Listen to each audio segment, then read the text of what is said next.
Welcome to our virtual of the West Yorkshire Combined Authority. We have 10 or 11 confirmed attendees. I can't tell from the screen exactly who is here, but I'm assuming we've got 10 or 11 people. This is an informal meeting because we are not allowed to make decisions as a virtual meeting. So I'm going to the agenda. There's lots of beeping people presumably joining. I'm going to ignore that for now. And Khaled, please advise if I need to pause. So we have apologies from Anila Ahmed, Manisha Kaushik, Jonathan Bentley, and Andrew. I would also like to extend a special welcome to Councillor Susan Press from Calderdale, as this is her first meeting. So welcome, Susan, and look forward to meeting you in person as we get more back to the normal state of affairs.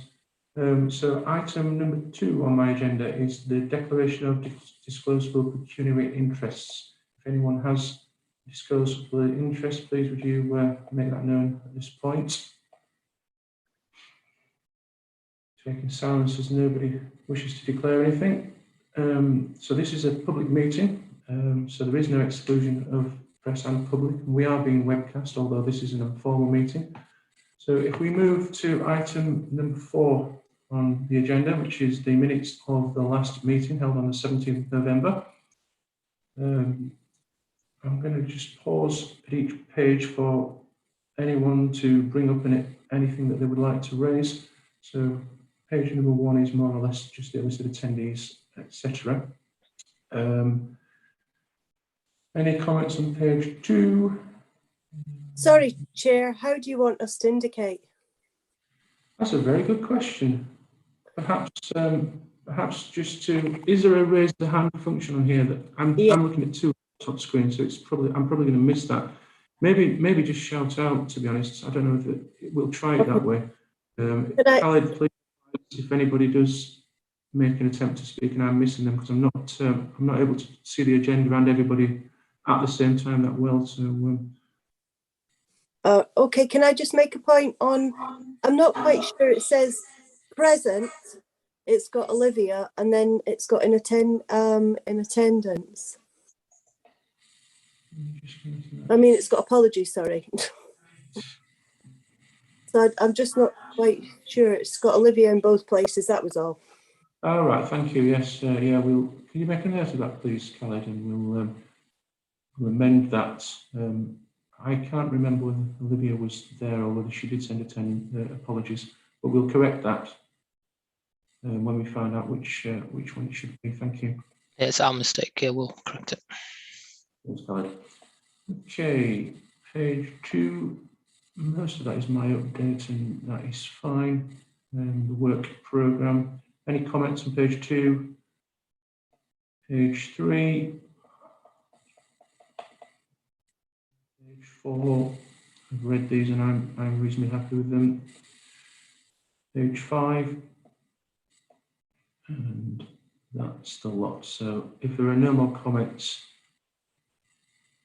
I'm going to assume that those are accepted with that correction that we just discussed. Okay, so moving on to agenda item 6, which is rural issues. I'm going to hand over to, I believe it's Liz Hunter, although you did advise me of a couple of changes. This Khaled, is it still Liz Hunter? I think Justin hopefully is on the call, if it's all right, Chair, to say a few words. Absolutely, yeah. So can I just say quickly, I'll hand over. just before you start, Chair, you missed out the comments, Chair's comments and update. Sorry.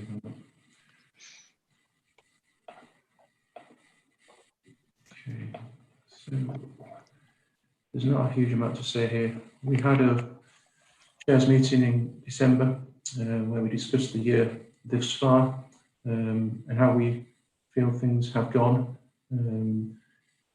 What we did discuss was potentially doing a workshop with the other members of the committee so that you can share with us your thoughts, what the year's gone like, potentially what you'd like to see us change, and also areas we'd like to look at as we move into the next year. I'm conscious we've only got 4 meetings this year, the last one of which is the meeting with the Mayor's question time, which hopefully I think it's opportune that we are doing that at the last meeting, because it's given us time to look at a lot of the stuff beforehand. I think it was much better to do it that way. So I'm looking forward to that. We've got a chance to ask Chris some questions. And that's sort of where we're at. So I think that Stephen suggested the workshop to discuss the year, which I think is a good idea. So we'll look to put something in for that. Does anybody have any questions of me as the chair before we move on? Okay. So I'm not following the agenda quite as well because I'm just flipping between all these screens. So I'm probably going to be okay to move on to rural issues now, unless you tell me otherwise, Khaled. Okay, so if I hand over to Justin now. Thank you, Chair. Yeah, so it'll be me, Justin Wilson. So I'm Head of Strategic Networks at the Combined Authority, doing the bulk of this item, but also be asking for some support from Brian Archer, who's on the call as well, just from the business support side of things. So he'll be chipping in, giving some views from his side of the organisation as well. So in terms of the report, at the request of the committee, it provides an update on some of the rural context for West Yorkshire, and it highlights some of the main policy challenges and delivery programmes that are operating in our rural areas. And it also provides a bit of a focus on digital infrastructure, which again was the request of the committee, sorry.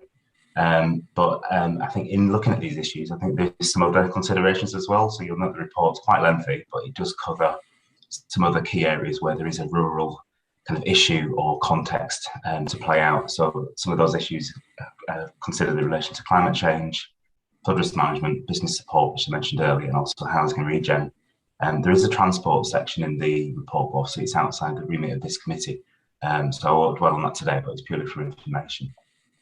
So going into the body of the item, just firstly in terms of context, I think just to kind of give that some kind of flavour. In terms of the West Yorkshire region, 38% of our land area is designated as a rural area. Looking at the kind of the DEFRA rural urban classifications, which we use as the basis for determining rural and urban boundaries. And within that 38% of land mass, about 9% or 200,000 of our population live in those areas. So it's quite a significant both land area and community in that space. So looking at some of the policy areas that we've explored within the report. First, looking at digital infrastructure. So from a policy perspective, we have the Lead City Region digital framework, which outlines our aspirations for digital across the region. That sets out 5 outcomes for activity and investment, and it outlines our collective kind of ambition for digital in the region. And I think with an infrastructure focus, the ambitions of the framework are very much aligned with the national agenda, and that is about 100% coverage across urban and rural areas of gigabit capable broadband infrastructure.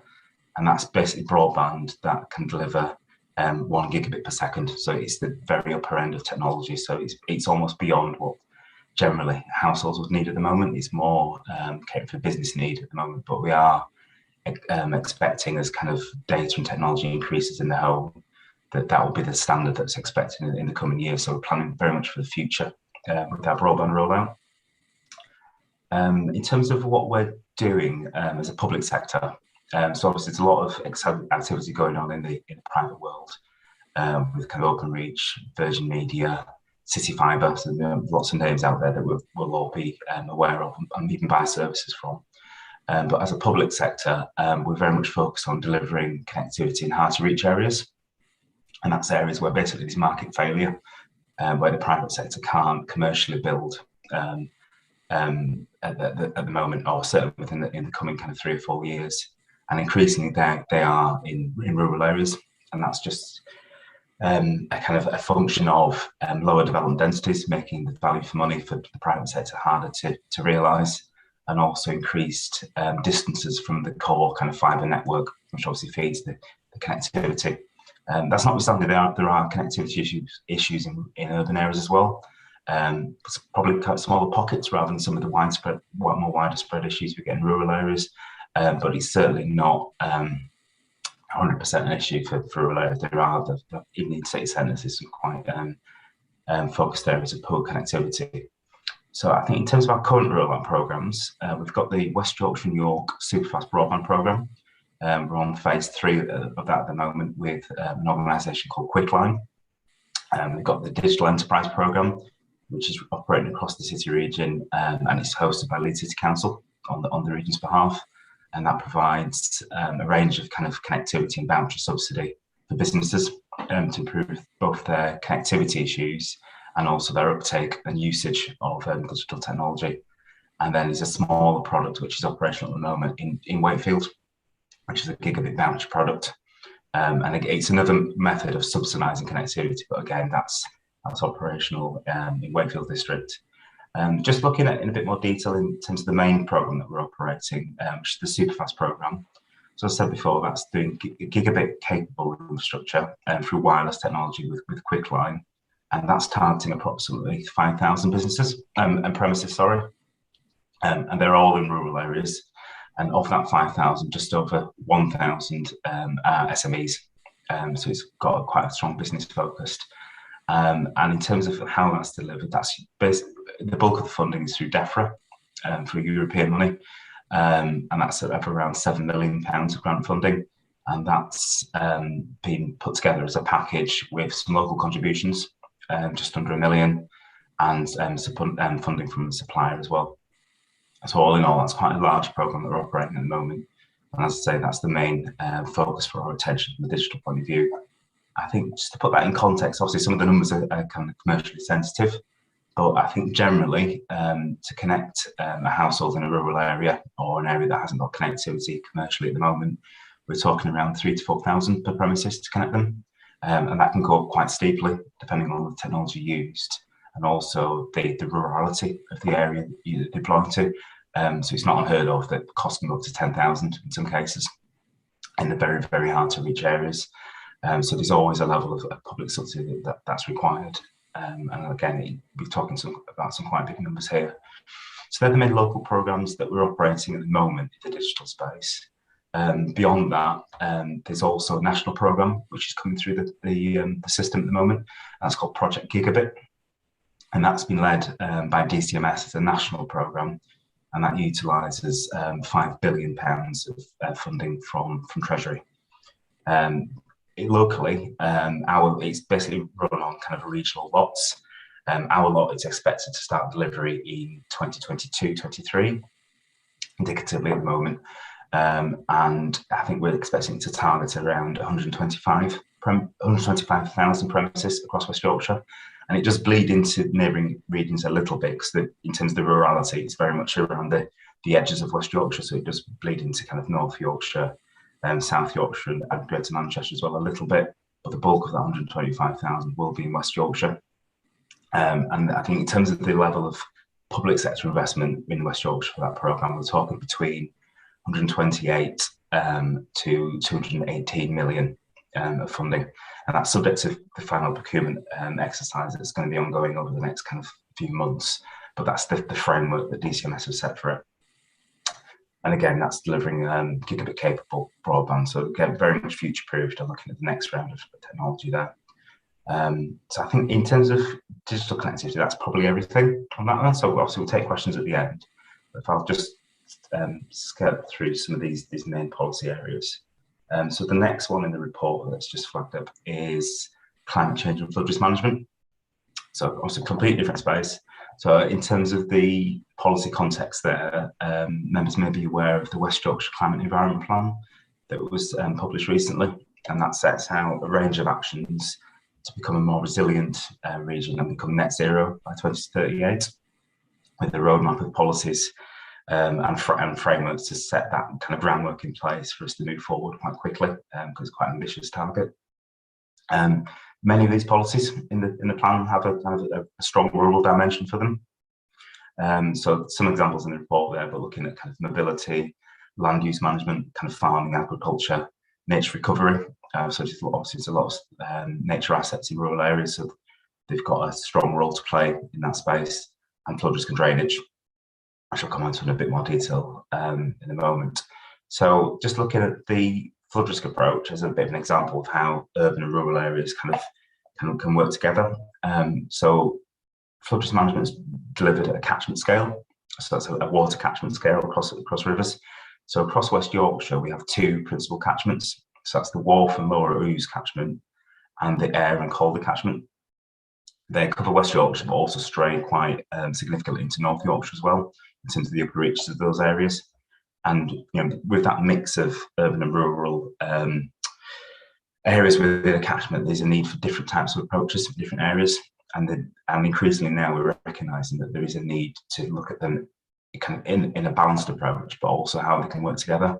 So I think crudely, it's about kind of physical flood barriers and walls and protection of our kind of downstream urban areas. Increasingly, it's not about a completely binary approach, but generally that's how things work. And then in more upland areas, obviously you've still got urban areas that need to be protected with kind of linear defences, but increasingly that's where opportunities for natural flood management come into play a little bit more. And that's looking at kind of slowing the flow of water movement, looking at peat restoration, tree planting, natural dams, and just generally taking that peak of flow away from the rivers and holding it back in rural areas where we can. And then also, as again, working in conjunction with the more downstream barrier-based defences.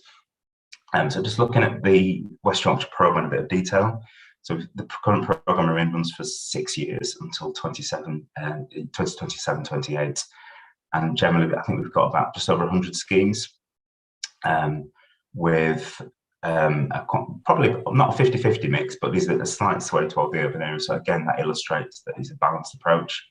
In terms of spend, it is slightly different in that the spend in the urban area indicatively is looking at about 330 million, whereas spend on flood defences or flood works in rural areas is around 140. So there's a bit of a difference, a shift there, but I think that just reflects the type of spend that's being deployed. So some of the harder barrier-based defences are more expensive kind of per metre, if you want to call it that, than some of the rural works that we're doing. So that's the climate change section covered. I think Brian, if we deal with the report sequentially, I don't know if you want to jump in here with the business support section.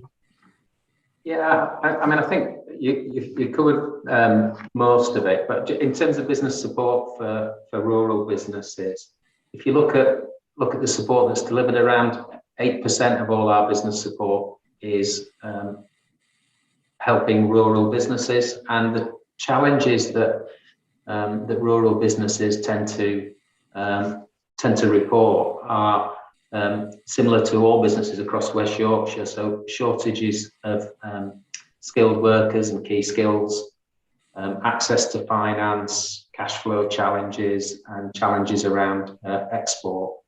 And we've got a number of generic programs that support those rural businesses. And Justin mentioned the digital voucher scheme, which is a scheme where a business gets a voucher that can be redeemed against investment in technology. It could be software, developing a website, or looking at improve the systems through the use of IT.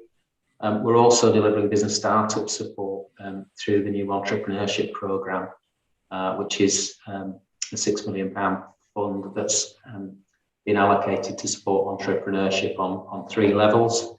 And the other programme that supports rural businesses is called Rebiz, and effectively that's an environmental audit that a business undergoes together with an action plan to enable them to reduce carbon and look at waste minimisation to make them more efficient. We've got 21 growth managers across the region and a business gateway, which can be accessed either via the phone or via the website to provide access to all the other business support, for example, innovation support to rural businesses. But I think one of the biggest challenges is the infrastructure and access to broadband, and obviously that increased investment in improving connectivity is going to be really important, particularly for some of our more isolated rural communities. Not much else to add. I think Justin's covered it. Happy to take questions. Thank you. Thank you, Bill.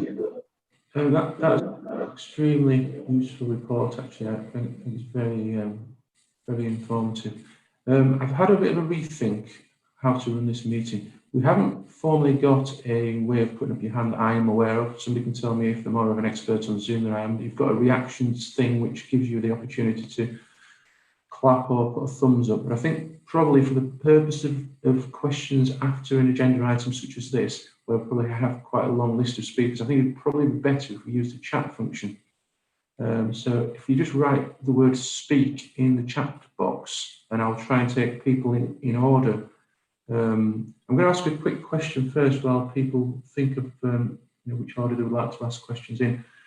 Justin, just regarding the Gigabit rollout, it's a very complicated area. Probably should declare a bit of an interest. I do a bit of work on this for the NHS, so I'm not going to enter into anything that could potentially look like I'm conflicted. But as a general question, when you're talking about the final 20% and the government funding about a quarter of that, how does that manifest itself in terms of when? I've read quite a lot about this on the government website. There are obviously, it's very complicated, isn't it? There are vouchers that the businesses and residential customers can apply for. There is a centralised procurement model with like a hub procurement. And there's obviously DCMS funding for these final 20%. I'm not clear about how this figure of a quarter of the final 20% is funded. Could you just expand on that a little bit, please? Yes, thank you, Chair. So, yeah, like I say, it is very technical. Oh, yeah, sorry, the feedback there. So I think initially, the government commissioned quite a bit of work to underpin the programme. And then the final 20% was kind of outlined as an approach to always meeting in the middle with the private sector. So the idea from DCMS was that of the whole kind of area of land that needs to be connected, over the next kind of 5 or 6 years, through engagement with the private sector commercially, we'll deliver 80% connectivity at gigabit speeds, increase generally full fibre technology.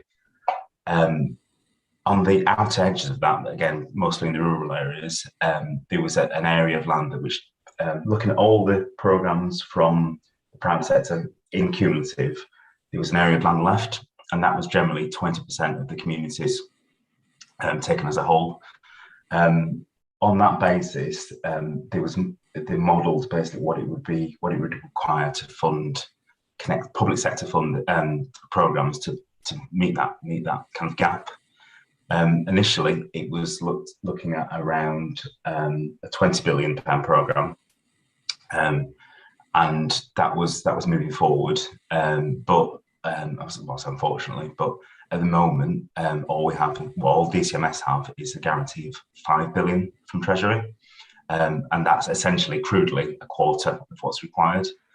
So the government aspiration now through Project Gigabit is to deliver 85% connectivity as a total, so 80% through the market, 5% through Project Gigabit, and then they've got a longer term aspiration for 100% connectivity. At the moment, there isn't a firm timeline for that, so I think from a local perspective, that's very much where we come into play in terms of that last, guys, we're talking about very random numbers here, but that 15%, if you want to call it that. So we get 80% commercially, 5% through Project Gigabit. The balance is the 15%, and that's where we need to kind of work with stakeholders, accelerate delivery through the private sector, and potentially deliver successor programs to what we're doing with the Superfast program at the moment. There's quite a significant gap there, and I think that the issue is going to be that final 15%, if you want to call it that, is going to be the hardest to reach and the very hard to reach. And those numbers are talked about in terms of the 4,000 to 5,000. They're indicative, so I don't want to get tied into numbers because it's very commercial, this space. but those are going to increase quite significantly as you get into more rural areas. So, and there's going to be a point where I think full fibre to every premises isn't ever going to be commercially viable, but it's about using other technologies. So we're starting to get into that space now with the Superfast program. So that uses wireless technology. So basically a mast is built in an area and that wirelessly provides connectivity to premises in that kind of local area. But there's other technology out there in terms of mobile 5G, and also talking around satellite technology as well. So it's going to be very much blended at the very rural end of that. But as I say, just to repeat myself, that is very much where we come into play, I think, because at the moment the government's only offered 5 billion, and it is a colossal amount of money, but it isn't enough for the scale of the challenge, particularly in those rural areas. I hope that helps a little bit. Absolutely, 100%. Yeah. I'm quite interested in this, and that clarifies it very well. Thank you. Right, so I'm going to move on now to our list that's in front of me and let everybody speak in turn. So the first one is Dawn Collins. I think I may have missed something here. Just hold on. Thank you, Chair. First of all, I'd like to thank the officers for the report. It was a very interesting report, and there was a lot of information in there that I was curious about. So thank you for that. I did feel it was a little bit digital infrastructure biased, though.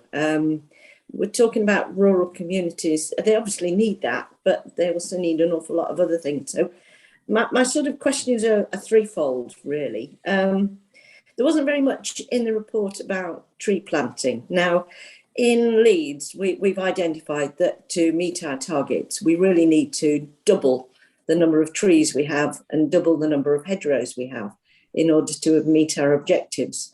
But even though we've given up a huge amount of our parks and green spaces, we're not going to meet that target without further land. So I would be interested to know what work has been doing with rural communities about finding land for tree planting. And I think in some ways that moves on to the flood risk as well, because as part of the mitigation in Horsforth, a lot of the flood risk management will see tree planting.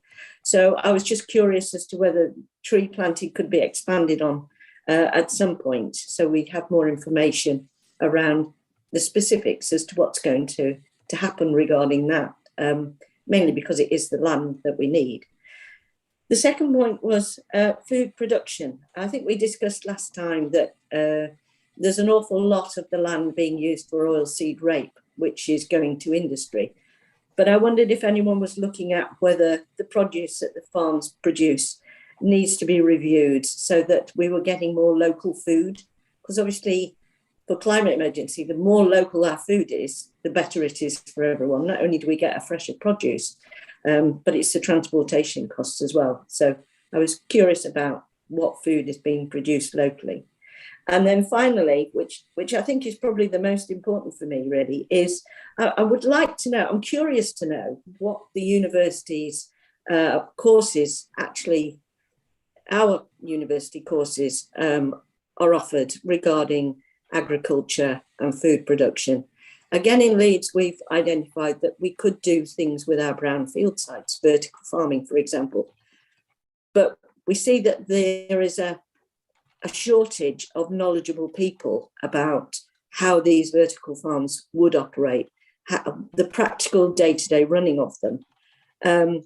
We've also identified there's a lot of community groups that would like to put a little market garden farm or even just a vegetable patch local to them. But again, it's the training and having people's understanding of what they need to do with those farming techniques. So I'd like to know what the universities are offering regarding agriculture. A lot of our students now are not moving away to the courses. They want to stay local. It's easier and cheaper for them to live with mum and dad. So I'm very curious to know what our universities are offering regarding that sort of thing. So sorry, there's a big long list there, but hopefully it gives you something you can comment on. No, thank you for that. Yeah, so I think just to deal with those in turn. So yeah, it was quite a big report, and obviously we didn't spend a lot of time on every area. I think the brief was to focus on digital, so that's why we did major on that. Obviously mindful that there's other dimensions to our rural space. So I think So, and obviously we didn't touch on some of them in the report at all. But I think if there are any particular areas that the committee want to explore at a future point, we can certainly bring those back at a later date. I will give you a bit of detail on the tree planting side of things. But yeah, certainly we can come back with those at a different day. I think in terms of the tree planting point that you made, I think I've referred back to some of the detail in the report in terms of the environment plan. I think that's where it kind of starts for us now. So obviously we've just published that plan and action plan. We're working with leaders at the moment and our districts to work out how we, well, not work out, but how we prioritise some activities in that plan. So it's a 3-year plan. I think at the moment we're estimating that to deliver some of the priorities over the first 3 years, we need probably up to £85 million of funding. So we're working to kind of prioritise and achieve that through local resources, but also through engaging with government. And a major part of the environment plan is around nature, around resilience and flood risk. So tree planting is a major part of all of those. I think in terms of carbon capture and storage, tree planting's there. Likewise on the flood risk side as well. So there's a lot of work that we're doing through nature recovery, which could go down that angle, but I think that needs to be explored as we work through the action plan, really. I think speaking with the flood risk hat on, which is part of my area of work at the moment, we've done some quite good innovative work across the region on natural flood management and tree planting. I think increasingly we're looking to do more. So as a partnership, we've got what we're calling a priority programme of schemes that we've been using to engage with government to kind of to make the case for more investment on flood risk. And indicatively, I think we're looking at around an ask of £15 million to deliver an actual flood management programme across the region over the next few years. That isn't something that's funded at the moment, but it's certainly something that's our ambition and that we're using as part of our engagement through consultations, through kind of comprehensive spending review engagement, that kind of thing. And it's something we're pushing ministers and senior officials at DEFRA and other government departments to help us deliver in full. So it is there. And also there's obviously the White Rose Forest proposals, which we're a partner in, and we're always working through some of the opportunities for that in terms of going to the next level and delivering more in that space. But at the moment, I think it's very much around the environment plan and delivering the actions around that. I think that's where we're going to see the real step change over the next 3 years. And I think Liz is on the call. I don't know if she wants to come in on the university point and food production. Thank you, Justin. Thank you for the question.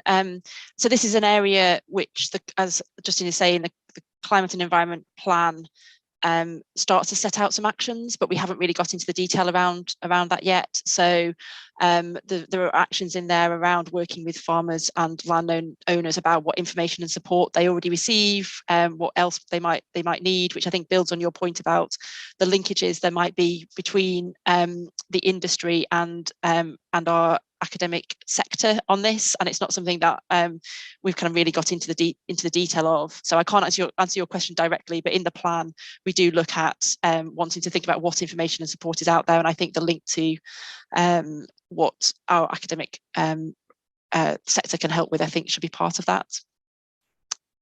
I think Brian was also signalling if Brian wanted to come in as well, just on this point. Yeah, sorry if I may. Yeah, it was just on the sourcing locally. Ensuring that more produce is, local produce is supplied locally. We do have a partnership with Huddersfield University, a supply chain initiative, and that's all about local sourcing and helping, manufacturers and producers identify sources of supply locally, obviously to reduce carbon footprint. I don't have any specific stats in terms of food production and how much of that stays locally, but we'll certainly come back to you with some data on that, I'm sure. Thank you. Thank you, Chair. Thank you for that. So I'm going to bring in Bob now. Apologies, Bob. I should start. So it's fine. Don't worry, Richard. Just a couple of quick, two quick points. First one is about the Gigabit Rollout. And this is from experience in sort of my local area. One of the things that I'm actually finding is that internet companies do not lay cables or put telegraph poles in on unadopted streets because they don't have way leave access to them. So in my village, there's we've had Gigabit installed, but there's quite a number of streets which don't have anything on them at all. So it's just something for you all to note in the actual report, because the rollout might seem a bit difficult to make in rural areas, but even in non-rural areas there are issues, and I just wanted to make you aware of that fact. I think the second area which Dawn touched on was about tree planting and things like that. And having read through the numbers of CO2 per head across the district, which is stated to be about 4.8 tonnes, I think we're actually sending the wrong message out to people, because we don't factor into those figures the carbon dioxide effects of import, export and aviation, which would bring us close to the 12.7 tonnes that I think most people are familiar with. So I think we're doing ourselves a positive disservice in terms of we're painting a very bright picture when the picture is a little less bright. So I'm just wondering whether we could factor into CO2 calculations all the stuff that's currently missing, and that's all. So there are two questions, and I'm not sure that they're both for you, Justin, or I'm not sure the first one's a question or a statement, but I think the unadopted is a really interesting point, isn't it? Because I don't claim to be an expert about this, but it's not necessarily in our gift to do anything about that as an authority or a combined authority. But is it not a residents' gift to club together and do that themselves? I don't know. I'll let somebody else speak about that. But just I think it's mostly to acknowledge the issue. Really, I think it's something we're aware of. And I think nationally there's something called the Barrier Busting Task Force, which is run by DCMS, and they capture a lot of the issues similar to this, which are kind of blocking things. I think similar issues with kind of HMO flats where you can't get the fibre into the premises, where there's a landlord involved or a leaseholder that's been obstructive. So there's loads of those issues that are not blocking fibre delivery, but just slowing things down. And that's what we need to really try and unlock and accelerate. To get best use of there's a lot of investment going on in the fibre space, but it's been held up in some cases by legislation or issues like this, which is just a bit out of date and not reflective of the latest technology. So I'll take that on board, and I'll refer it back to DCMS and make sure it's on their radar. I'm pretty sure it is, but what the solution is at the moment, I'm not quite sure. I think the only thing I would potentially suggest is, as we move away from full fibre in some areas and look at wireless and 5G, issues like putting the fibre down unadopted streets and doing that last bit of connectivity will become less of an issue. Obviously, that's not suitable for all areas, but that will address these ways to go around it, if you will, when we're using wireless infrastructure. So that's probably the main point on the fibre point. I don't know if anyone wants to come in on the carbon and aviation issue. Just slide, if I may, Chair, just on carbon. In the climate and environment action plan, we do talk about the 4.7 tonnes per capita, with a national average of around 4.9. But we are certainly not trying to paint a rosy picture. We know there's an awful lot of work to be done on carbon reduction, and we know some of the challenges in our region. Mean that we have some harder challenges actually than potentially some other areas, depending on our housing stock, etc. So yes, we recognise that there is a challenge to reduce our carbon. We did quite a lot of work around carbon pathways, which gets a lot more into this detail, which we are happy to share the links with the committee if the committee wants to delve a bit more into that work. Thank you both. Are you happy with the answers, Bob? Do you need anything else clarifying? No, it's fine. I just wanted to raise awareness of the first and the second. I think it's important that we recognise there are issues, and I think for people who read some of the detail that's released, you look at it and you tend to think, well, I looked at it because I've done my own carbon footprint for here. And I just thought, well, how can it be 4.7 tonnes when I'm actually coming out at 9.6? So, of course, then you do the digging. But lots of people would be looking at it and thinking, oh, we're not as bad as we thought we were. Okay, thank you. Okay, next on my list is Harpreet Upal. Harpreet. Thank you, Chair, and thanks to everybody for their presentation as well. You know, very interesting report. I guess some of the things I just wanted to follow up on. There's a lot of stuff that's covered in this report, and I was just wondering if there's a way that the combined authority coordinates the work around rural issues. So is there some sort of partnership or forum or some sort of targeted action so you can look particularly around specific rural issues and the actions that you might take as a combined authority?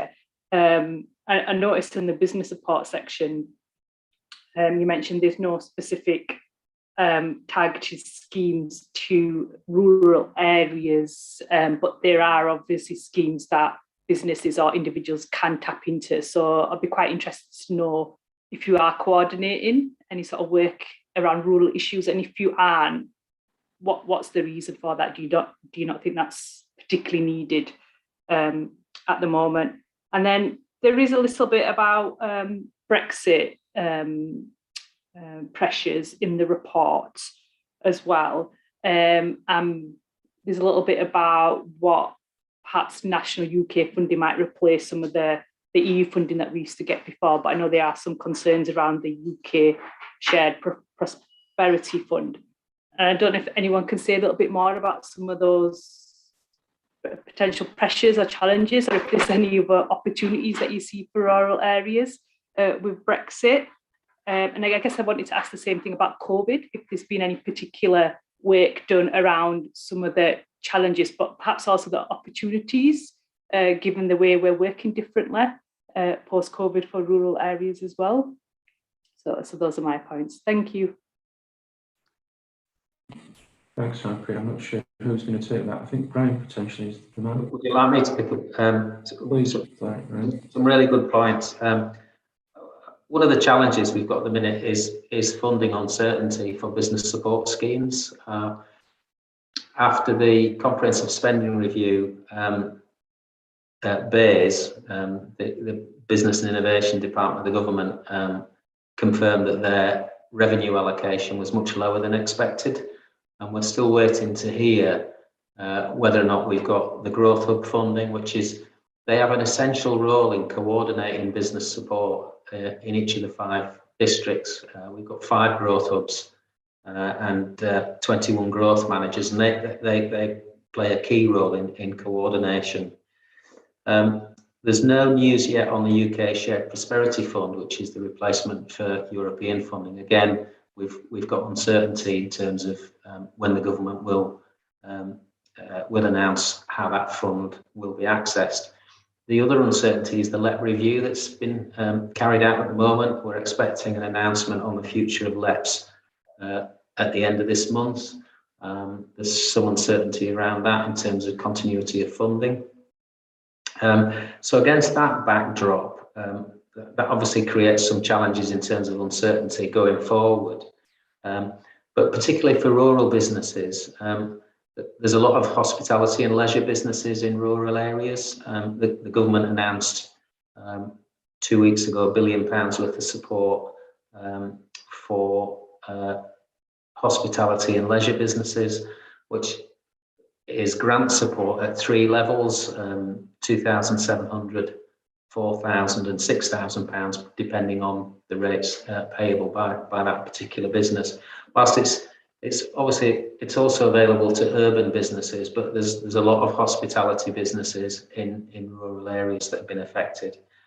They've also extended the statutory sick pay rebate for small and medium-sized businesses with with less than 250 employees.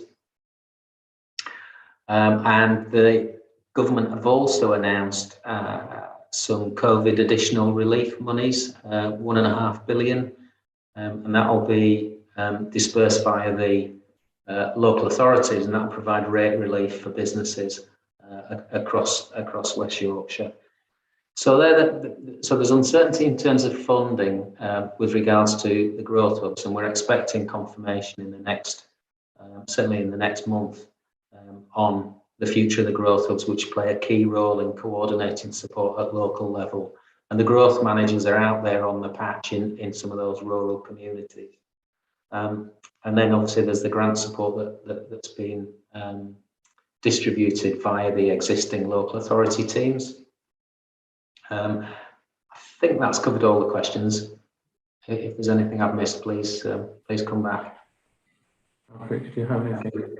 I think Justin's wanting to come in on that. Yes, thank you, Chair. Yes, thank you for that, Brian. Yeah, I think the only thing I really wanted to add to that, I think in terms of the coordination of rural issues, I think in drafting the report, really, looking at some of the areas that I don't necessarily cover from my own work area, I think it's evident that it's very case specific. So I think looking at some of the areas I cover in terms of digital and flood risk management, for example, they both lend themselves to completely different partnership approaches. So flood risk, for example, we wouldn't ever dream of really doing a rural focused flood action or program, because it's very much in partnership. It's a symbiotic relationship. Water that falls in upland areas, I mean, it's guaranteed to end up in a downstream area, in an urban area, so that it needs to be consideration in and around, and there's that balanced approach. And that escalates up to some of the partnership work we do through the regional flood risk partnership at the Yorkshire number level. It's all thinking about that wider kind of balance of investment and management of risk. So yeah, I think if we need to do a rural focused kind of bit of thinking or partnership work, I think we can do it, and have done it in the past, particularly we're looking at some of the DEFRA and the EFRID money historically, and I think increasingly as we go through shaping our approach to the shared prosperity fund, when that comes on stream, there might be a need for bespoke engagement with rural communities to make sure that any successor to the European money that we've lost through Brexit is replaced, I mean, in a satisfactory manner that meets rural needs. But yeah, I think in terms of a bespoke rural entity that covers all policy areas, I think the answer is no. It will result in a lot of duplication potentially. I think that's my kind of initial view from drafting the report, but obviously that could be explored in a lot more detail. And I think the other point that I think Brian didn't cover that I wanted to follow up on was just in terms of the opportunities from kind of Brexit and COVID, probably more so COVID. So I was thinking digitally, I think with a very much digital hat on, I think it's been beneficial is probably the wrong word in this context, but it's certainly raised the profile of digital infrastructure and its need, its requirement, and its usage. And I think generally, in terms of some of the business cases we've developing for digital rollout, we have seen an increase in usage and demand, and for capacity in digital infrastructure. That trend has just been accelerated through COVID. I think that's a benefit in that space. Obviously, there's been a lot of other issues that need to be taken into account, but I think that's really moved us forward, and that's increasing the benefits in terms of investment in digital infrastructure, but also I think in terms of carbon savings, there's potential opportunities there. And again, they need to be thought about in the round, but very crudely, people are working differently, they're commuting less, so there's potentially carbon savings there. But thinking in the round, you need to think about the knock-on impacts. So more people are at home more often, so they're heating their homes, using kettles and things. So it's whether that, on balance, actually, from a net perspective, actually saves carbon. But purely from a digital point of view and transport demand, for example, there are potentially benefits there. But I think it's a longer-term kind of study and piece of work to look at what the overall benefit is potentially. Yes, a bit of a long-winded answer there, but I hope that answers your question. Thanks, Justin. I'm conscious of time. We have two more people asking questions. We can try and keep these to sort of 2 or 3 minutes each, and then we'll move on to the next agenda item. Otherwise, we're probably not going to get through them. So the next person, penultimate person, Tony Wallace, please. Yeah, thank you, Chair. Good morning. Tony Wallace from Wakefield District. It's an excellent report, and there's a lot in there where I'd look for further information. Just two questions and a comment which I'll make quick because of time. The question is on table 2 on populations. Everything's been neatly compartmentalized, if we can say that word, into 4 categories. I just wonder if every locality has been put in a proper category. I say this because I know there's one town near me, and it is a town, and what we've recognised in recent years is that actually, although it's a town, there's a lot of ruralness around it. For example, broadband is poor in that. I'm talking about Nottingham, by the way. Broadband is poor there. So I just wonder if the 4 categories will cover semi-rural areas, shall we say, adequately. The second question is about fuel poverty. The last scrutiny I chaired covered fuel poverty in Wakefield district, but I've got to say that we never made any distinction between urban and rural. That's not deliberate, it's just how it went. And I just wondered if there's more information about why fuel poverty is affecting rural areas more than urban areas. And the comment is just on unadopted streets, and just what Bob brought up. I live in an urban area, but unadopted streets, I just feel sorry for the people who live in them, because most of the people, the houses are cheap, so they buy the houses. But it turns out they're responsible for a lot of things which they should be paying for, and they get very little help.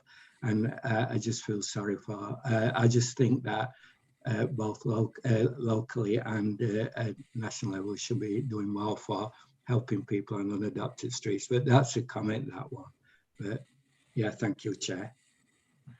Tony, try and keep the answers as brief as possible as well, please. That'd be grand. Is anyone up for taking that on? I can jump in there, Chair, if that's all right. Okay, thanks. Yeah, so thank you for those questions. I think just very quickly. So all the stats in table 2 and the other tables, they're derived from what we call the DEFRA rural urban classifications. So there's a range of typologies in there, but they do add up to 100%. So that every area does have a classification. So it will be, it will be identified in there. So if you have an issue about a particular area, we can have a conversation offline and confirm which area that falls in, if that would help. And in terms of fuel poverty, which was the final part of the question, I don't know much more than there's actually in the report, because it's not my specialist area, but I think generally speaking, it's about kind of proximity to the gas network in terms of being off grid, so relying on other energy sources which are potentially more expensive, and also just building types. So as we get into increasingly more rural areas, there might be a predominance of old building types and also, like an agricultural buildings and things, and larger homes maybe. So there's various factors that might come into play.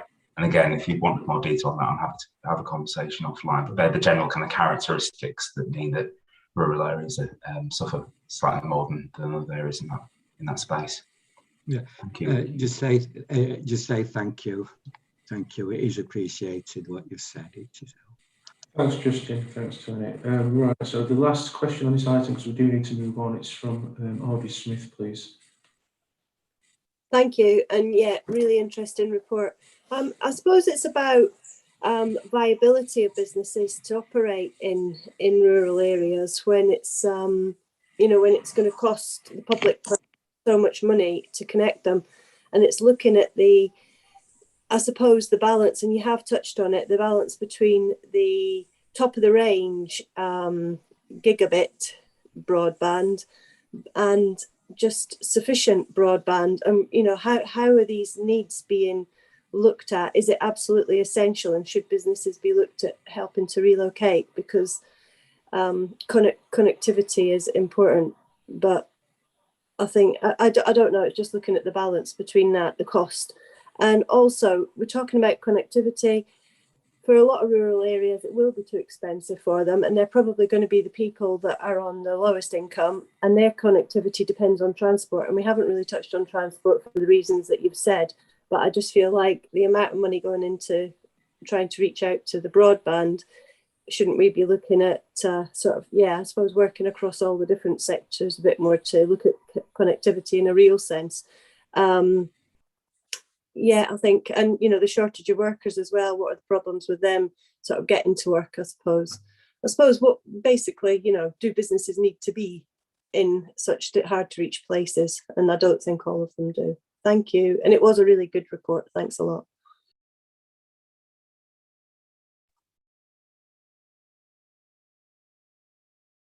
Thank you for that. Just quickly come back on those questions. So I think in terms of business relocation, I don't think that's like a space we're really thinking about at the moment. I think it's about kind of meeting the demands where they are. Obviously, we can make available different premises, through our regeneration programs, and that's a commercial choice for them. But at the moment, I think we're catering for the populations that are in our communities, whether they're urban or rural, wherever they may be.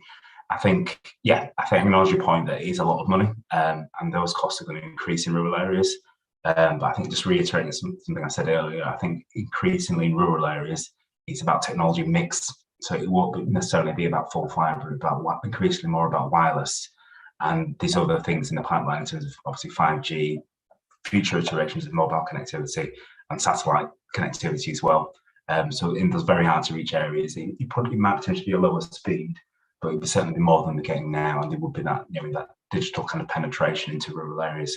So it'd be about technology mix really, and also, and it won't come to much satisfaction for rural areas, but as we move forward and these programs roll out, obviously the fibre infrastructure and the core network will over time expand. So those costs will decrease over time, but obviously that's not much respite for somebody at the moment. But I think it is a moving feast. But I think it's about the technology really that's the issue there in terms of wireless, particularly. That's the main kind of game changer for rural areas. Thank you. Thanks, Justine. Okay, thanks everyone for your contributions in that. We do need to move on. We've got 2 substantive items left, and we've only got an hour left, so we need to sort of try and make these half an hour or less each, and give us a couple of minutes to briefly touch on the economy scrutiny work programme. So the next agenda item is housing pledge and powers. I think that's for Liz to speak on. Is that okay, Liz? Thank you, Chair, and I'm happy to keep my kind of opening comments quite brief if you want, and then we can move into questions. So just to highlight a few things from the paper, as you say, it's covering both housing and planning. Around housing, obviously there's the mayoral pledge to deliver the 5,000 affordable homes. To give a bit of context to that, between 2017-18 and 2019-20, so those 3 years, there was just shy of 4,000 affordable homes delivered in West Yorkshire. So that demonstrates that this is a stretching target for us to be able to deliver. The team have been working with others, because as the paper says, this is very much about working in partnership with other bodies to be able to deliver this. So we have been working with others to try and understand what the capacity is in the sector to be able to deliver, and that we do believe there is capacity. However, translating that into delivery, as I say, will require a very strong partnership across the region. And also the different types of interventions that we and local authorities can provide. So the paper does talk then about some of the things that we are doing. So particularly highlights the housing revenue funding that we are using to help support and add capacity to districts and others to help bring forward sites and help with the, as we call it, kind of pipeline of developments that we want to see coming forward. The paper also talks about the 67 million brownfield housing funding that is being delivered by our delivery colleagues, and that is also going to be able to contribute towards the target, but not deliver it in its entirety. So therefore, the paper goes on to talk about some of the other ways of which we are working with local authorities and others. So there's obviously direct delivery through council houses, the Section 106 agreements on market sites where that's possible through the planning system, and also we are working really closely with registered providers and Homes England. And many of you will probably know there is a West Yorkshire housing partnership, which is a great alliance of those providers to be able to come together and think through and work together to try and remove some of the barriers to delivery. So there's a range of things there in the paper that talks about the things that we are doing. I'll move briefly onto planning. So as the report says, we are not a planning authority. So we don't have powers relating to spatial planning. However, we do support our local authorities on strategic planning matters. And there are links in the paper to a couple of documents that we have, which sets out how we work across the districts and support them. So there's a planning review that we've done that the Place Committee endorsed last year. There's a statement of common ground, which is helping the districts to discharge some of their statutory functions about working together, and we are also provide advice to developers. We've got a developer advice note about some of the things that we would be looking for in terms of sustainability and transport in particular, given that we are also discharge the functions as a statutory transport authority. So there's a couple of other things that are mentioned in the report. So we are still awaiting further guidance from government about what they want to do around planning at a regional level. We don't yet know what they intend to do. So that is something that we'll have to consider and take account of as and when that comes forward. Like I say, we do respond to planning applications, particularly with a transport focus, thinking about what infrastructure might be needed to support our sustainability objectives and to provide those to provide advice to the planning authority about what transport infrastructure we think ought to be included. And then we do things like joint advice back to government, and work with our district partners as needed on their local plans. For example, we have provided technical support where needed on things like economic growth forecasts. And I'd also like to highlight to the panel our place narrative. Again, there's a link in the document to that, which looks at a single narrative around our places, really to help with when we're writing bid documents, for example, to government, to be able to set out a common approach to what we're saying about our places. So yes, like I say, definitely don't have planning powers, but we do provide a coordination and facilitation role with our local authorities. And there are, there's quite clearly a lot of kind of planning implications to some of the work that we do, as highlighted in the paper. So conscious of time, Chair, so I'll pause there and happy to open up to discussion and questions. Thanks, Liz. That's kind. I think a couple of points really here is that there is a limited remit for the West Yorkshire Authority for the reasons you've just described. And also this being a mayoral pledge, I think we could possibly ask Tracy some further questions about this when we meet her in 6 or 8 weeks. So if we could try and keep this sort of reasonably brief, some quickish questions and answers, that probably would help us to move on to have some time to look at the economic recovery as well, which is also quite important. So I think we'll try and use the chat box again. Anyone like to ask any questions regarding this item, please? It's looking like it might be a very quick item.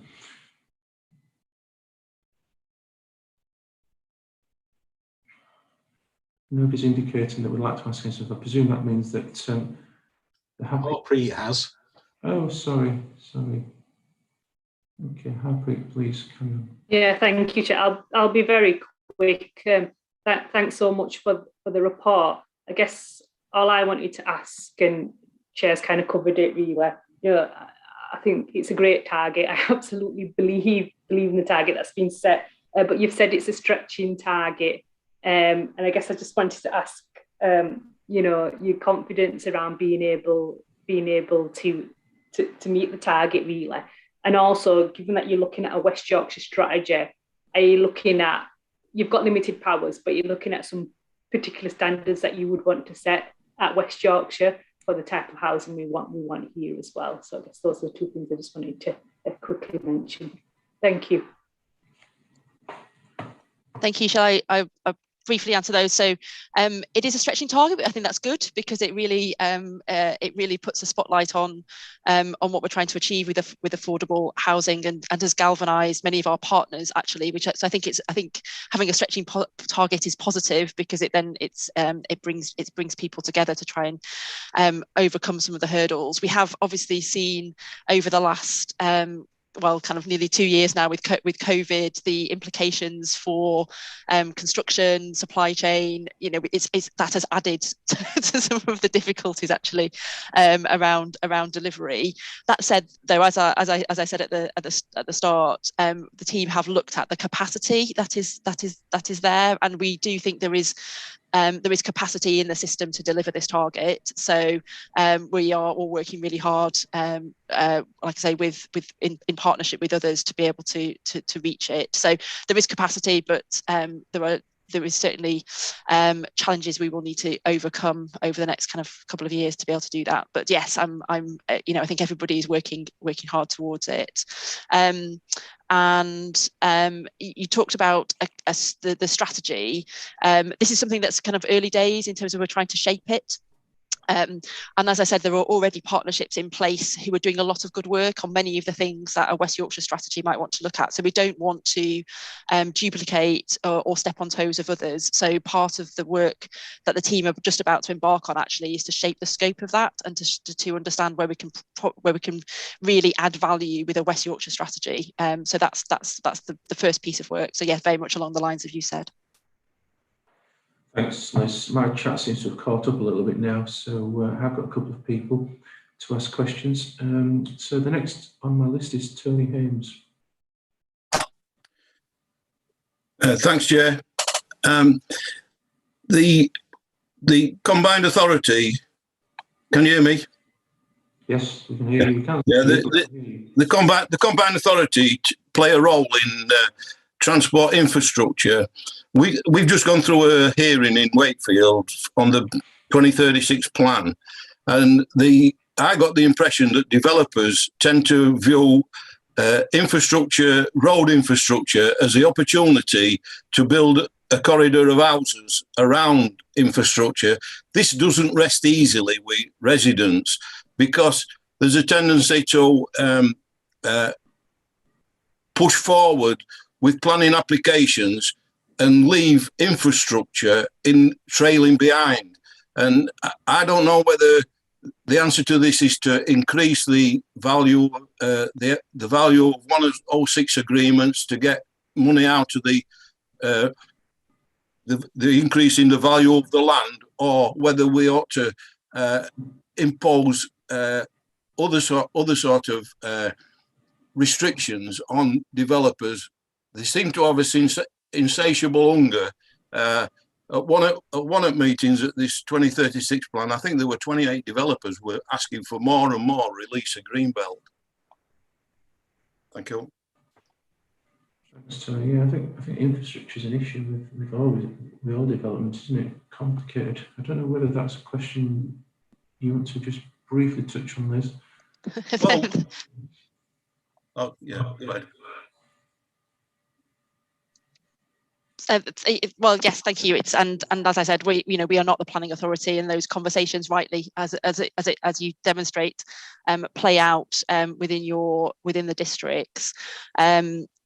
All I can suppose add is just as I mentioned earlier, we have produced a developer advice note from our perspective, from a West Yorkshire combined authority perspective, and obviously with things like our carbon target, as we talked about earlier, and support for public transport and walking and cycling. That guide, talks about how we would like developers to think about the best ways of kind of creating their developments with that in mind. But Chair, as I said, we're not the planning authority, so we can't comment too much further. Thanks. We're all ward councils, so we all see issues with developments and access to infrastructure, and then existing infrastructure overload. I think that we need to Anyway, I think this is not necessarily something we can fix, but it's a very good point. Can we move on? Kaylee Brooks has a question, please. Yeah, yeah, very quick. So it says pursue additional funding to develop the West Yorkshire housing pipeline. I was just wondering what the funding gap is for getting this sort of off the ground, like how much is needed and what is available, and like what sort of time frame can we expect to get those bits of money in so that it can progress. Thank you. Kind of really great question. So I don't think we've mapped the kind of total money available because, as I say, it's very much across the partnerships. So as I said, the partners have come to us and said there is capacity within what they're already planning. However, you're right to flag the kind of funding, because this is not just about this target, but this, I think there's also there's issues with brownfield housing for brownfield sites, for example, and viability. So whilst we have the 67 million for the brownfield housing funding in place, that that's only that will help, but won't address all of the brownfield sites that we have. And the team have been doing some analysis actually around brownfield and some of the challenges that we have. I don't think they've then quite concluded the kind of money needed, but they've said, look, there's a set of problems here, which is not just about money, but it's but a lot of it is about viability of land, but it's also about kind of engagement of landowners, etc., to come forward. So one of the things that we are continuing to discuss with government about is any future rounds of that brownfield housing funding, and it's not just the quantum of it, but it's also the flexibility of it, to try and ask for greater fewer constraints around how it's spent, so that we can kind of bring forward sites. So sorry, Chair, and sorry, Councillor Brooks, I don't have a specific number for which we are asking for at the moment, but we are trying to ask government to continue with the brownfield housing funding in particular. No, thank you, Liz. And I think it's a very good question, actually, and something perhaps we could look at again, and potentially something we could ask when we speak to the Mayor as well. Thanks for that, everyone. It would be nice to be able to move on to the next agenda item now as well. Give us time to discuss that as well. Nobody else is indicating to speak in my chat, unless that's gone on a delay again, but it looks like we've exhausted that list. So can we move on to agenda item 8, which is the COVID-19 economic recovery? Brian, I think this is one you can speak to, isn't it? We try and keep it relatively brief, please. Yeah, yes, Chair, I'll keep it short. It's useful just to update members on the latest economic picture. The inflation figures were out this morning, 5.4%. It's the highest for 30 years. And the Bank of England are expecting growth to slow. So it's a mixed picture in the economy at the moment. There are still acute labour shortages across all sectors, and some supply chain issues compounded by obviously Brexit, which was alluded to earlier. The unemployment figures, it's a very tight labour market. Employment's 3% higher than it was pre-pandemic, and the claimant count is 83,000 in West Yorkshire, which is 24% lower than the March peak. Colleagues will also see from the report that business liquidations are up 407 liquidations in December, which was a 10% increase on the previous month. So there are some economic headwinds at the minute, putting the brakes on the economy, particularly around skills. At the end of furlough, which finished on the 30th of September, there were 35,000 people on the furlough scheme when it came to an end. And the indications are that most of those people have gone back into work. We've not seen a big increase in inquiries coming through the Employment Hub, which is obviously providing advice and guidance on matching people to job opportunities and training opportunities. So that's the sort of economic picture. I don't know if Tom wants to add anything to that, and then I'm happy to talk through some of the business support initiatives that we're running at the moment. Thanks, Brian. And it's just to kind of add that obviously with the Omicron variant still to an extent ongoing, I know the government's looking at what might happen with Plan B next week, I believe. The kind of impact of Omicron is something that's still somewhat up in the air. Obviously, there's typically a lag with quite a lot of economic data, so we're simply waiting to get hold of that data so we can begin to see what the impact of Omicron is, and equally what the impact was across all local authorities within West Yorkshire. Thanks, Tom. I mean, in terms of business support, all the adult education budget has now been contracted with the colleges and private training providers. We've also got an apprenticeship levy transfer service, so larger businesses that haven't used their apprenticeship levy can transfer the levy funds through the apprenticeship levy service to small and medium-sized businesses. And we've secured 2.2 million. The team have secured that to support so far 228 apprentices. So that's a really positive story. The FE colleges and private training providers have got off to a good start this year in terms of the adult education budget learner starts. I think there were over 20,000 starts, which again is positive. We've also launched Skills Connect training courses, which is for adult skills in digital and health and social care. So we're doing a lot of work on the skills side. The growth hubs continue to deliver. As I said earlier, we've still got the uncertainty of future funding for the growth service, which we're hoping to get confirmation of certainly in the next month. Since the growth service started, we've supported over 20,000 businesses and over 12,000 jobs have been created. And the amount of private sector leverage from those projects was over 420 million. So it has been a really successful programme that is rooted in those local communities, and I think it's highly likely and probable that the government will continue to fund the growth hubs as an essential part of the recovery from the pandemic. Happy to take questions on any specifics in the report, Chair. Thank you. Thanks, Brian. Bob has indicated he would like to ask a question. So, it's just a quick one, Brian. It's about section 2.6. I'm noting that the claimant count's gone down, but the claimant count conversely remains higher than pre-pandemic levels in a number of areas. And I'm just trying to understand why that's the case. Is this down to the jobs that are being created being low paid, low skilled, or is it something different?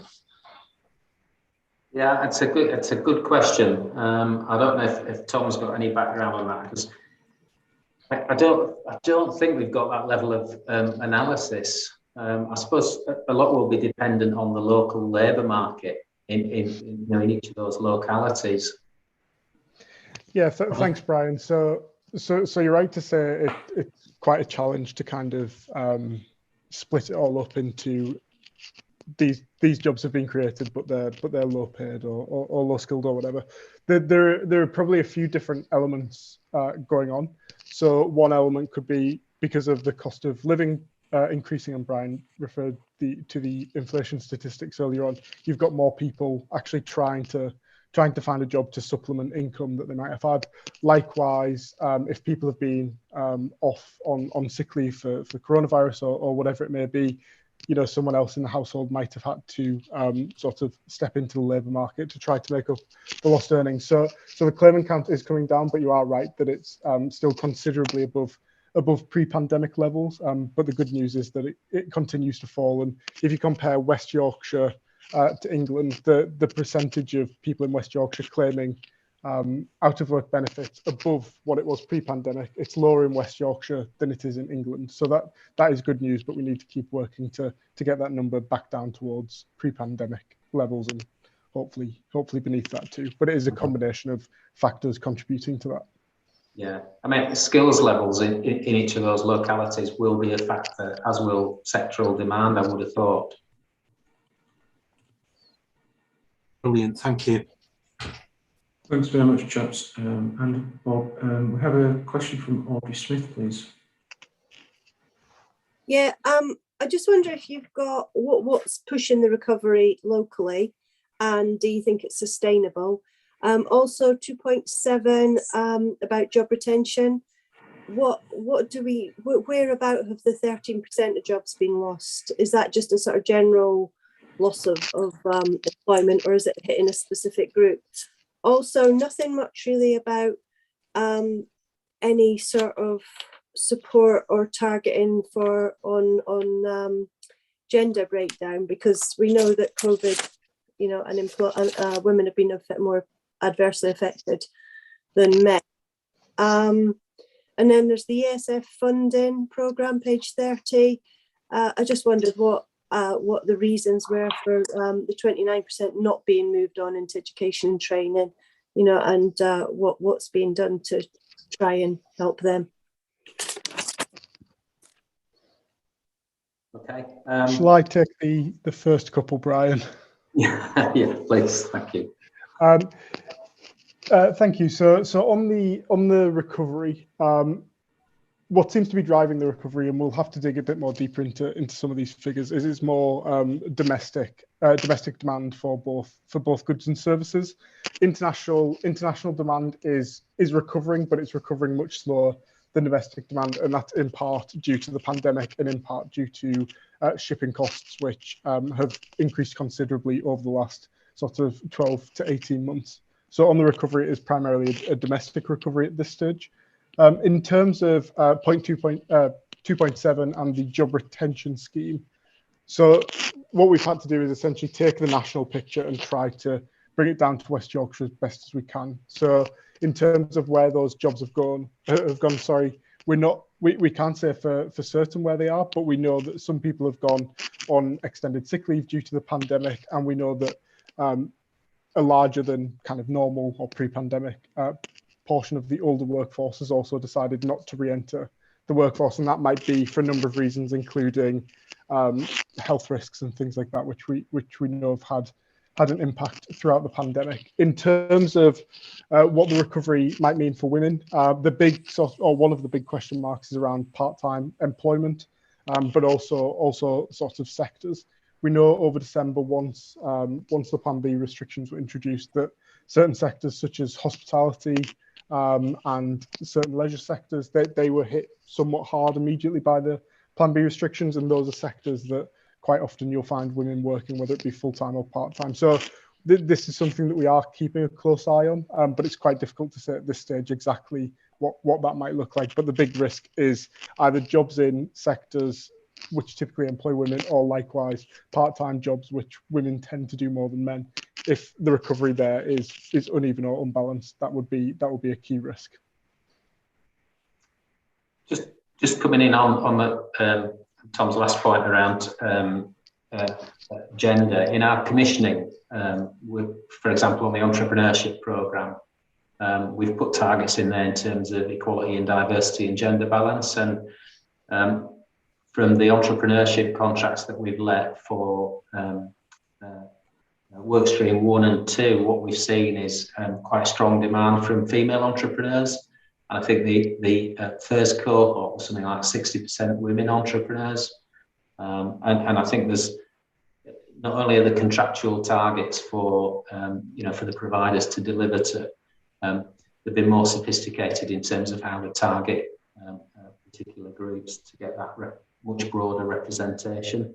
The other point was around what's pushing recovery locally. I think it's true that there has been a lot of pent-up demand, particularly in the retail and hospitality sector, but there are constraints on that economic growth, and the biggest one I think is likely to be rising fuel prices and inflation, which is putting up supply chain costs and movement of goods.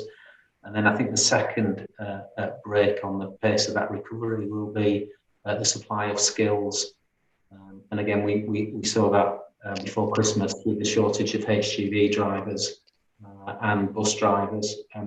We were able to respond to that by reallocating some of the adult education budget to support that, but there are still some challenges in terms of key skills, particularly digital skills in the economy, which will put a brake on growth. Thanks, Brian.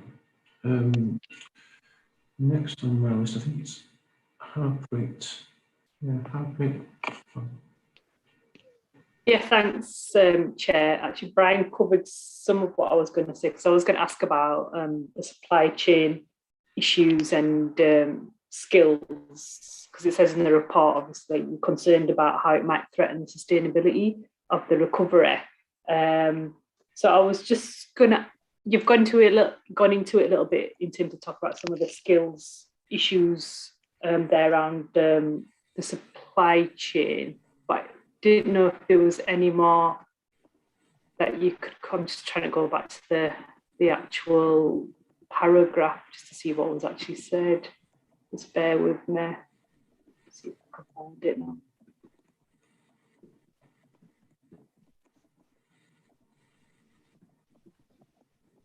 I can't find the exact paragraph.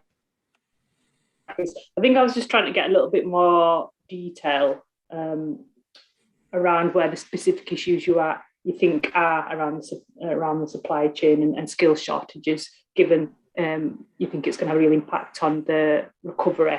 And then I also just wanted to ask about business liquidations, because the latest data is showing that that's climbed in recent weeks.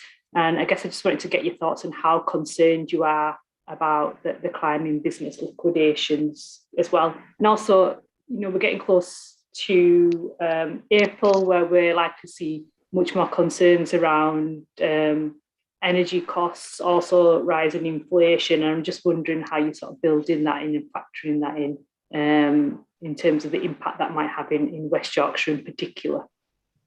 Thanks.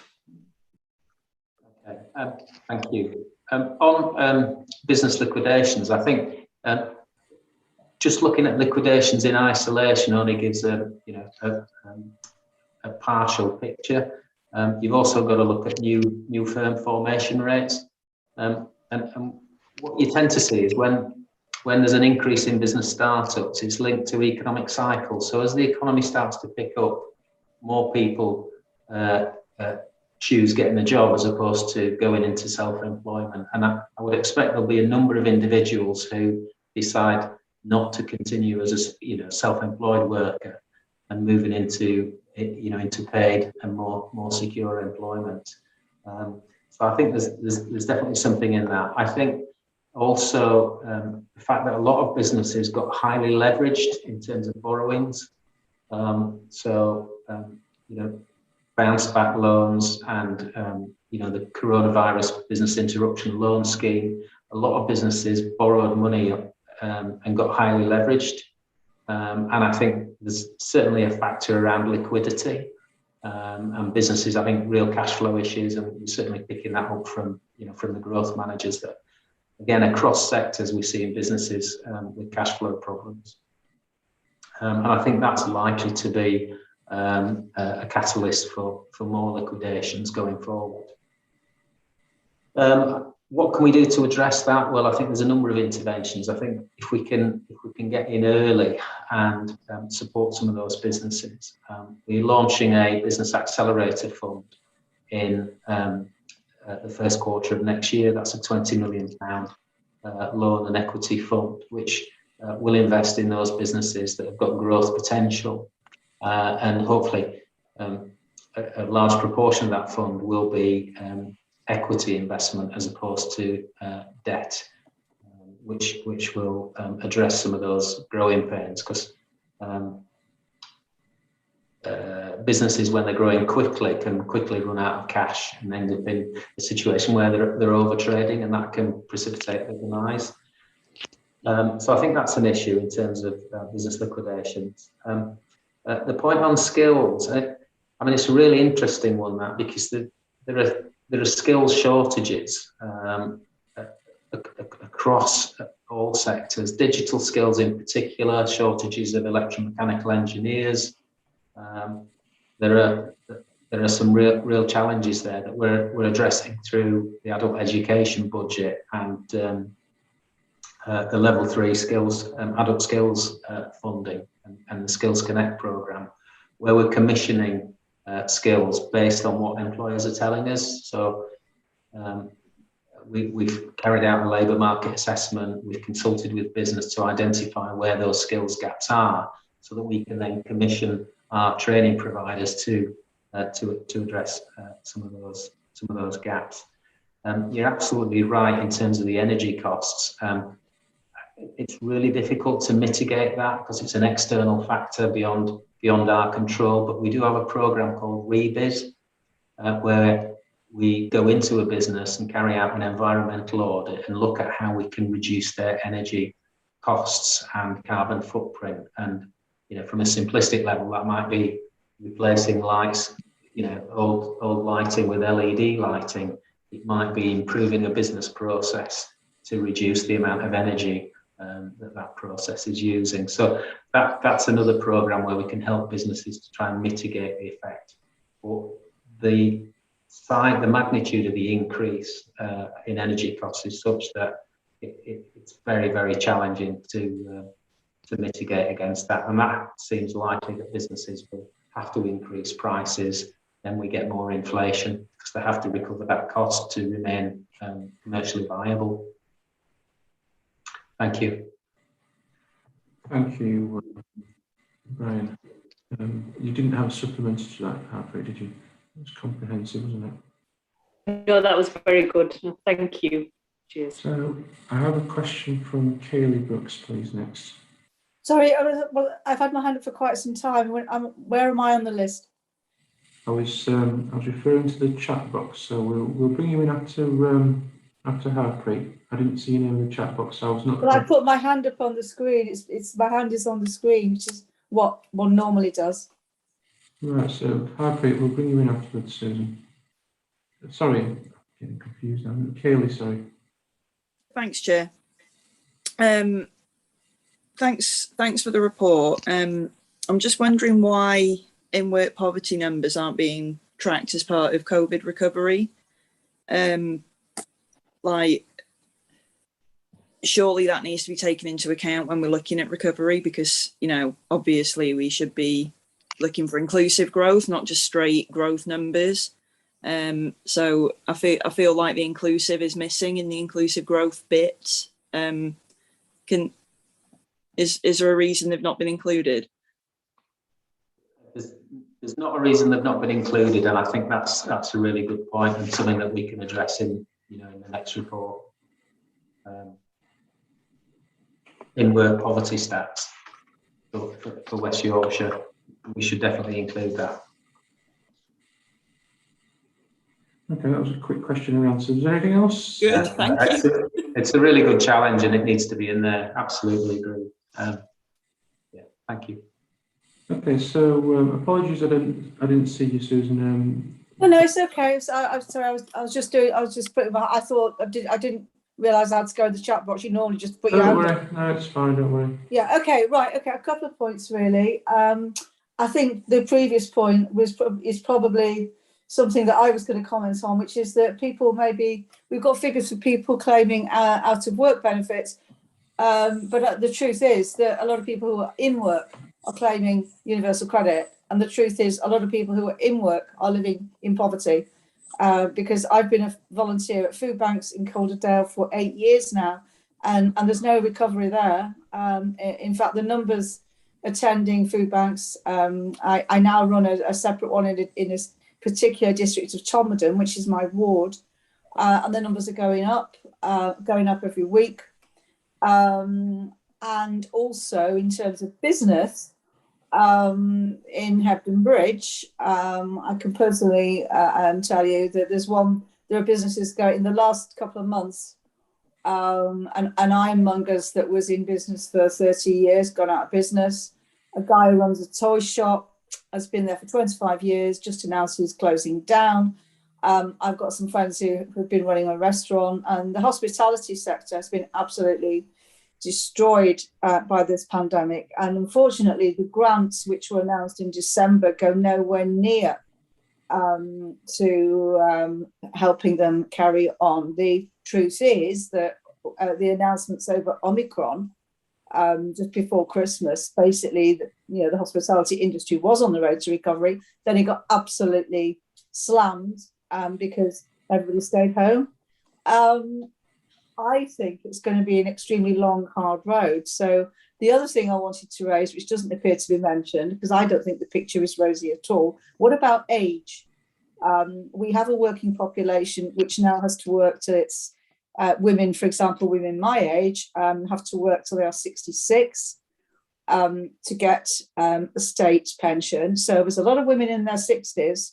And I'd be interested to know how these older women are finding work and is anything being done to help older people? There seems to be mention here of small businesses, apprenticeships, which is all absolutely great, but we don't seem to have any information on the older section of the workforce. So my concerns are around inclusivity, and they're also around the fact that many people who may be working, but they're probably working on 0 hours contracts, short-term contracts, and they're actually living in poverty. So I think we need that additional information, really.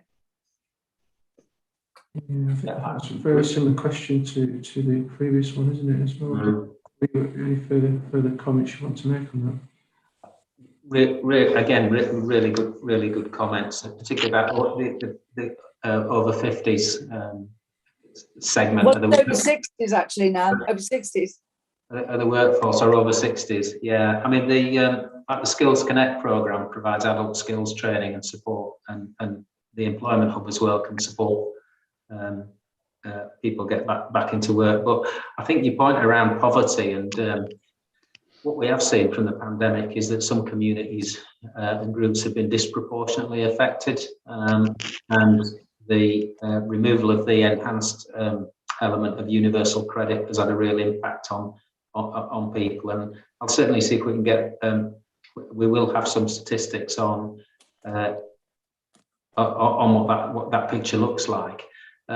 We've also done a piece of work with regards to business support, to map out the business support that's being delivered across West Yorkshire over the multiple index of deprivation, so that we can see that the services are being delivered to businesses and the grant support that are in those deprived communities. And we've got an analysis of that, which again we could share with the committee, so that there's visibility in terms of the support that's being delivered in some of those localities that are disproportionately affected, as you quite rightly said. Thanks, Brian. I think that addresses both those previous questions. Tony Hayes, I believe, has a question, unless my chat box has gone astray again. Tony, you want to ask anything? Thank you, Chair. Thank you, Brian. The Leeds Bradford Airport makes a significant contribution to our economy and the holiday industry across West Yorkshire. It's been badly affected by COVID, the lack of activity. I'm just wondering what the prospects are going forward into this year. One of the deterrents to the recovery of holiday activity has been the exorbitant cost of testing, which has delayed any opportunities holiday companies have tried to make going forward. I'm just wondering what the prospects are. Thank you. I think there's likely to be a government announcement today on where we're at with Plan B and the lifting of some of the restrictions, and I guess that will no doubt cover the travel industry and some of the rules around travel. So I guess we'll just have to see what the government announce on that. I think there was something on the news this morning about the holiday sector seeing record numbers of bookings. So there's a bit more confidence coming back. But as you quite rightly say, the cost of testing has been prohibitive. Whether or not that requirement will change after today's government announcement, I don't know. But a really good point, given the economic significance of the travel sector. Yeah, quite. Thanks, Tony and Brian. That is the end of my list as far as I can see, unless somebody's written in there and it hasn't caught up yet. Nobody's saying anything, so I'm presuming that that is the end of my list. So shall we move on? There's not an awful lot to say in agenda item now, so here's me rushing everyone along earlier, and we've actually got to the end of the meeting in advance, 15 minutes earlier. However, we'll move on and look at agenda item 9. There's not a massive amount I'd like to say on this, really. Obviously, most of the content of the document is not really changing. On the 16th of Feb, we've got the workshop regarding the Channel 4 bid, inward investment, etc. The next meeting, which I think is on the 9th of March, is the Mayor's question time.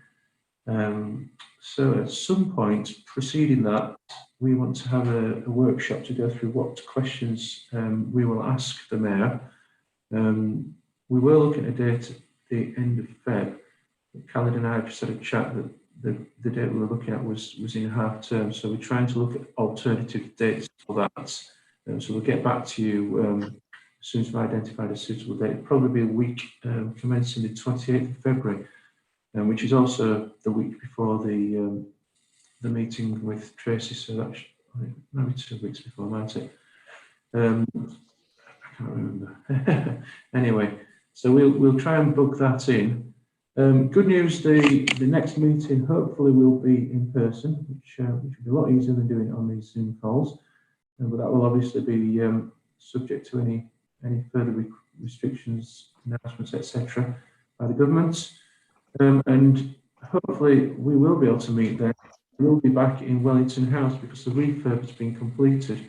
So that would be nice to get back in that building, a bit easier for everyone to get to. I'm looking forward to seeing the refurbishment as well. It's a nice building. So that's it from me. Given we've got 10-15 minutes, is there anything that anybody else would like to? I think Dawn's waving at me. I can see people on the screen now. Thank you, Chair. Yeah, I put it in chat as well, but I don't know if you saw.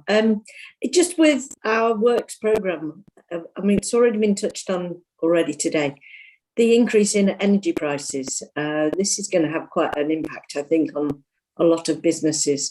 And I'm not specifically asking for something in isolation, but just whether officers could, on any of the works programmes, include the thoughts about what the energy prices are going to do. I mean, officers did say that they can go into buildings and talk to businesses about what they can do to reduce the energy consumption. But to be honest, I own my own business. I've already done all of the easy things. It's whether there's any opportunity to get any subsidies or support, I think, financial initiatives, rather than just doing the basics of changing the light bulbs. So just whether that could be in officers' mind when they're considering other things as well, please. Thank you. Thanks, John. I think it's a fairly big issue, isn't it? And it goes a long way across all of society, doesn't it? It affects people, businesses, and everything else. We've obviously got an understanding that it's not really within the gift of the authority. I mean, this is an external issue in some senses, but it's also something potentially that authorities nationally and locally can look at as well. So it's a complex one, but yeah, I certainly think to consider that issue when we're moving forward and looking at things, it's certainly going to be an economic hardship for people and businesses, isn't it? If it carries on the way it's going. So thank you for that. I can't see anybody else getting either. Is anybody else like to speak on anything before we close the meeting? Chair, could I just come in with something for the works programme? Is there going to be a policy on electric vehicle charging hubs, public electric vehicle charging hubs, or is it going to be left to the commercial sector? I realise that electric vehicles will be mainly charged at home by the owners, but when when they're out and about and need charging, like in town centres, is it going to be the responsibility of local authorities to set those charging hubs up, or is it going to be left at commercial entrepreneurs? Good question. I don't know whether we've got time to quickly touch on it now. Brian probably knows about it. Is it a local authority? Is it a combined authority? Is it neither? Do you know? He's on mute. I know you're speaking, Brian, but we can't hear you. I think you're on mute. Here we are. Can you hear me now? Yes, thank you. Okay. It's probably a combination of both of those things, but I was looking to Liz to see if she knows a wee bit more about that. So yeah, thank you. So the combined authority did have some money from government to roll out some electric charging for taxis, which was then also supplemented. So it's our delivery colleagues who look after that programme.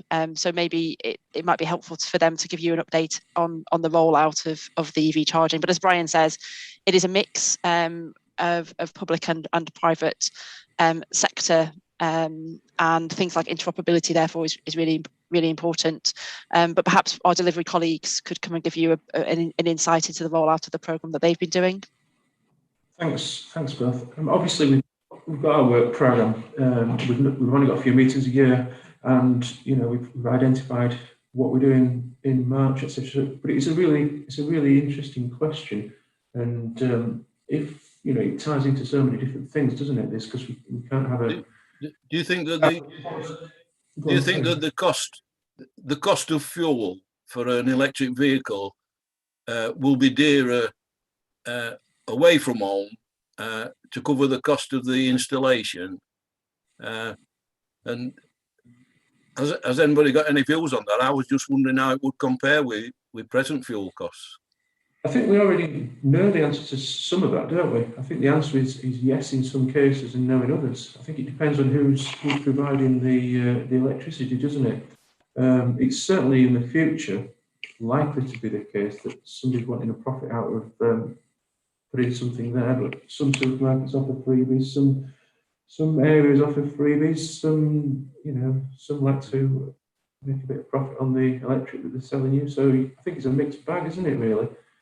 But all this stuff's really interesting, isn't it? Because we can't have a move to electric vehicles unless there is a lot more charging. And the combined authority may not have a specific remit, but you can certainly influence interaction with business and local authorities, and even leverage, something from the government. So it is something we need to have on the radar. Definitely, it's the movement is towards EVs, isn't it? So we need to think about these things. Certainly, development-wise, looking at planning stuff, we always have a requirement now, don't we, that new houses have X number of charging points, etc. But that's obviously in the house as opposed to out and about. And your question, Tony, was more about in the in the wider world as opposed to where you live. So yeah, it's a good question and something we should potentially, I don't know, we haven't got time in the work program we've identified thus far to make it a specific item, but we can certainly consider it in the things we discuss. So yeah, thank you for that. Stephen, you're on mute. Stephen, you're on mute. Sorry, I couldn't hear that. Sorry, I thought. Yeah, I agree. It's a good question, but I just wonder if it's a good question to ask the mayor. Yeah, absolutely. What do you think? Yeah, I mean, did she make a pledge about anything to do with this? I don't remember. Some of her pledges linked to this. I don't know. It's certainly the money's being distributed by the combined authority for charging points. Okay, so it's part of her remit. Yeah, let's. Would you mind, Khaled or Hannah? Would you make a note of that last point, just so that when we bring up these things at the pre-meeting, to pre-question time with the mayor, to just remind us that these kind of things we could be coming back to, please. Because my memory's like a sieve. Full disclosure. There we are. Okay, so I don't see anybody else indicating to ask anything else. So on that basis, I really hope that we'll be able to meet in person next time. I don't like running meetings on Zoom. It's far too complicated for me. So for your attendance, hello Susan, did you have something else you wanted to say? No, I was just saying I've got a pressing engagement at 12 o'clock, so on the television, so I need to go. Oh, well, it's good that we finished about 10 minutes early for you then, isn't it? Yeah. We should say thank you everyone again. Thank you to the office, and look forward to seeing you all in person next time.